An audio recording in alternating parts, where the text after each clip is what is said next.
Welcome to Andalusia. Hola! And welcome to the 2023 Ducati Streetfighter V4S. Now, there's not a massive amount different from the previous model, but there are some quite juicy upgrades. And you still get the 208 horsepower. It's still 178 kilograms dry and 197.5 kilograms curb. So you put all those numbers together and you get this amazing concoction and the best power to weight ratio claimed by Ducati by quite a significant margin. So it's the most banzai, super hyper naked, sex naked, whatever you want to call it, on the market. I think the most important thing for this season is the upgrades to the engine calibration. So essentially what's happened is, apart from first gear, you've got second, third, fourth, fifth and sixth gear are all unrestricted. So you get full undiluted power. This is bonkers. First gear, obviously there has to be some kind of sort of electronic intervention and assistance, because it would probably rip the swing arm out. It's that much torque and power. So also, essentially what they've done, the formula for 2023 is they've taken the Panigale update for 2022, so the previous Panigale, where the swing arm pivot is 4 mil higher, so you get the anti-squat sort of device or technology as the 2022 Panigale. In terms of the engine, so I mentioned it's essentially fine tuning. You've got exhaust tweaks, again very minor, engine calibration tweaks through the electronics, as I mentioned. New cooling fan, and this comes in 10 degrees earlier at 90 degrees rather than 100.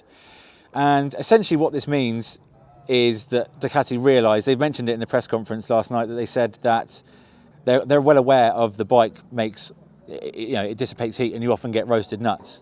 So what makes the V4S different from the standard model? Well, you get Öhlins, you get the Martensini rims, and you get a lithium-ion battery. So there's a new fuel tank, better ergonomics, apparently, better for braking, and you also get an extra litre of fuel, so it's up to 17 litres. There's also a new dash, which is pretty cool, I've got to say. It's not even on the Panigale yet, but you get to see features like the traction control and anti-wheelie, and let's just see if we can turn it on here and see it. If it's in race mode, can we see it? Is it in race mode? Please be in race mode. Are you in race mode? Yes. So there you see it. So we've got DTC, we've got Ducati wheelie control, Ducati slide control, and engine braking control, and you can change those on the fly just with the touch of a button, which is amazing. When you have to turn them off, you have to turn the bike off, but I think that's a sort of minor infringement in my book. Yeah, so again, back to those headline figures, you get 70% of torque at 4,000 RPM, which is pretty juicy.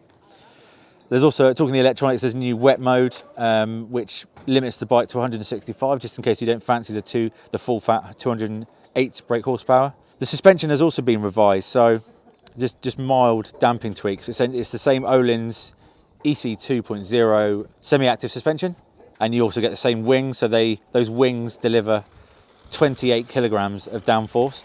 And apparently Ducati, they were saying last night, they tested 20 combinations of wings and found that these puppies on the bike here you see are the kiddies.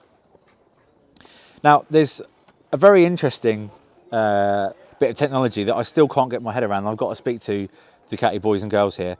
There's this intuitive mapping system that manages revs when the bike is leant over. So as some of you know, when the bike is leant over, revs go up. So the more lean you carry, the gearing changes, and essentially you get shorter gearing, so the revs go up.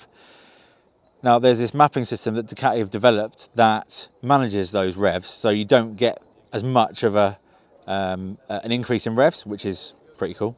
You also get this single seat configuration as standard now. Obviously you get a pillion seat that comes with the bike, but it's set up with the single seat configuration. And just out of interest, if you want the twin body race exhaust, it costs you £7,000, but you do get more power, a lot more power, and a lot less weight and better looks in my opinion. But £7,000 for an exhaust is pretty fruity. Price wise, so the red version is 22,895, and this grey Nero grey, something, I think that's right, is 23,195. So yeah, let's go and ride it.